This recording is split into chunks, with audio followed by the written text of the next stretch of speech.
আসসালামু আলাইকুম। আশা করছি আপনারা যে যেখানে আছেন আল্লাহর রহমতে অনেক ভালো আছেন। আচ্ছা, কাঁঠালের বিচি তো আপনারা অনেকে অনেক ভাবে খেয়েছেন, কেউ ভর্তা করে, কেউ বা ভাজি করে। কাঁঠালের বিচিটাকে যদি আমরা মাছ দিয়ে রান্না করি তাহলে কেমন হয় বলুন তো?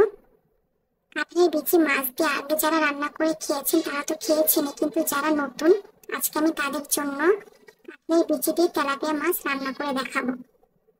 আমি এখানে তেলাপিয়া মাছ দিয়ে রান্না করে দেখাচ্ছি। আপনারা তেলাপিয়া মাছের পরিবর্তে অন্য যে কোনো মাছ দিয়ে এই পদ্ধতি ফলো করে রান্নাটা করবেন। আশা করছি আজকের ভিডিও আপনাদের ভালো লাগবে।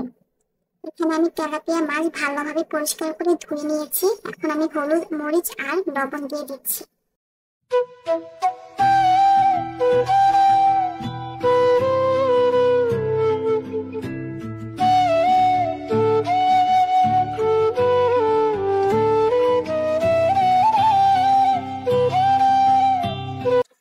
ভালোভাবে এটা মেখে এখন আমি মাছগুলোকে ভেজে নেব।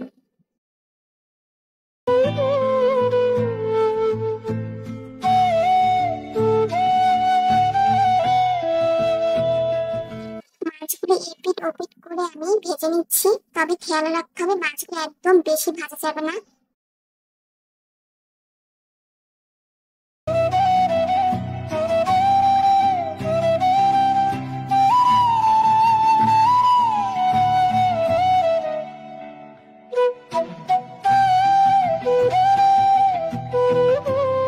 মাছ ভাজা হয়ে গেছে, এখন আমি মাছগুলো উঠিয়ে নিচ্ছি। এখানে আমি কাঁঠালের বিচি নিয়ে নিয়েছি। এখন সরিষা তেল দিয়ে দিচ্ছি, সাথে দিয়ে দিচ্ছি কিছু পেঁয়াজ কুচি।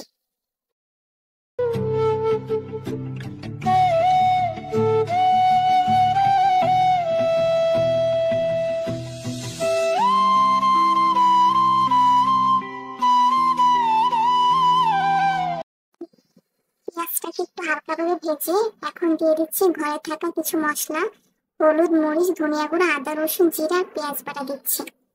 এই রান্নাটা করতে কিন্তু বাড়তি কোনো মশলার প্রয়োজন নেই, ঘরে থাকা কয়েকটা উপকরণ দিয়ে এই রান্নাটা হয়ে যাবে।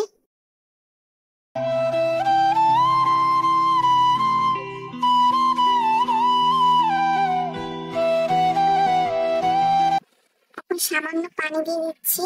মশলাটাকে ভালোভাবে আমি কষিয়ে নিব।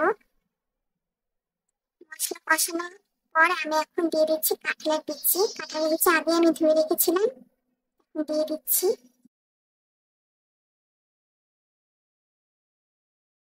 এই মশলাটার সাথে আমি কাঁঠালের বিচিটাকে ভালোভাবে মিশিয়ে নিচ্ছি।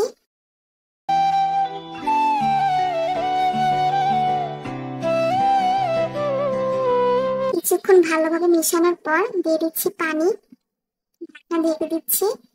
10 থেকে 15 মিনিট পর দেখবেন কাঁঠালের বিচিগুলো সিদ্ধ হয়ে গেছে। এখন ভালোভাবে আবার নেড়ে চেড়ে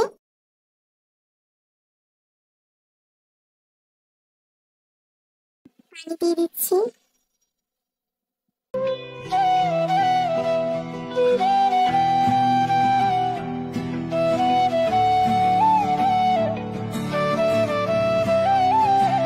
এখন ভেজে রাখা মাছগুলো দিয়ে দিচ্ছি।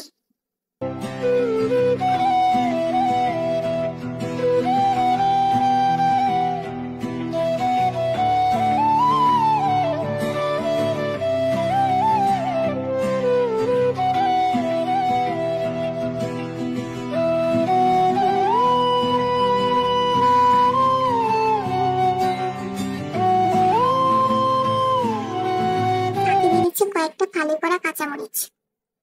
কাঁচামরিচটা অবশ্যই দেওয়া ট্রাই করবেন, তাতে একটা আলাদা একটা এক্সট্রা ফ্লেভার আসবে। ঢাকনা দিয়ে ঢেকে দিচ্ছি। মিনিট খানিক পর এসে ঢাকনা খুলে আমি এটা ভালোভাবে একটু নেড়ে চেড়ে নিচ্ছি। দেখুন কালারটা। আশা করছি আজকের রেসিপিটা আপনাদের ভালো লাগবে। ভালো লাগলে অবশ্যই আমার চ্যানেলকে সাবস্ক্রাইব করবেন।